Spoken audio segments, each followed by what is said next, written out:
অমৃত ভারত প্রকল্পের আওতায় থাকা শিলিগুড়ির এনজেপি স্টেশনে সদস্যতা অভিযান কর্মসূচি গ্রহণ করল বিজেপি।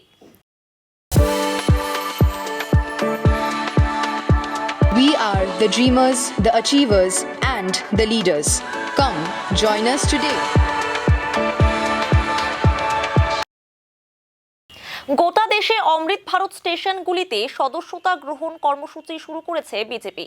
তারই অঙ্গ হিসেবে শনিবার এনজেপি স্টেশনে সদস্যতা অভিযান চালায় বিজেপির ৬ নম্বর মণ্ডল কমিটি ও শিলিগুড়ি সাংগঠনিক জেলা যুব মোর্চার সদস্যরা। এদিন স্টেশনে আগত বেশ কিছু যাত্রীকে সদস্য পদ গ্রহণ করান তারা। এ বিষয়ে বিজেপি জেলা যুব মোর্চার সভাপতি অরিজিৎ দাস জানান, আগামী 15 ডিসেম্বর পর্যন্ত ভারতের সমস্ত অমৃত ভারত স্টেশনগুলিতে সদস্য পদ গ্রহণ কর্মসূচি চালাবে বিজেপি। তারই অঙ্গ হিসেবে আজ এনজেপি স্টেশনে এই অভিযানে সামিল হয়েছি আমরা। মানুষ স্বতঃস্ফূর্তভাবে তাদের এই অভিযানে সামিল হয়ে সদস্য পদ গ্রহণ করছেন বলে জানান তিনি। আমাদের সদস্যতা অভিযান চলছে, বিজেপির সদস্যতা অভিযান সংগঠন পর্ব।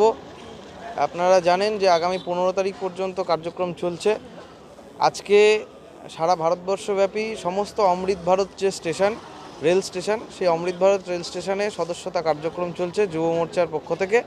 এখানেও ৬ নম্বর মণ্ডল যুব মোর্চার ব্যবস্থাপনায় শিলিগুড়ি সাংগঠনিক জেলা যুব মোর্চা এবং এখানে ৬ নম্বর মণ্ডল বিজেপির সহযোগিতা আছে। সবাই মিলে একত্রিতভাবে এখানে মেম্বারশিপের কার্যক্রম চলছে আমাদের।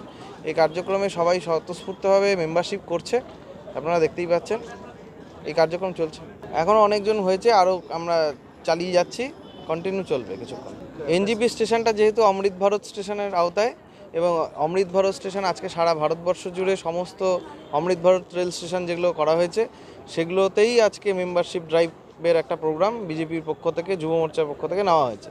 তার জন্যই আজকে এনজেপি। প্যাসেঞ্জারদের সাড়া ভালো আছে, অনেকেই নিজে থেকে আগ্রহ করে আসছে, আবার অনেককে অ্যাপ্রোচ করা হচ্ছে, তারাও সহযোগিতা করছে।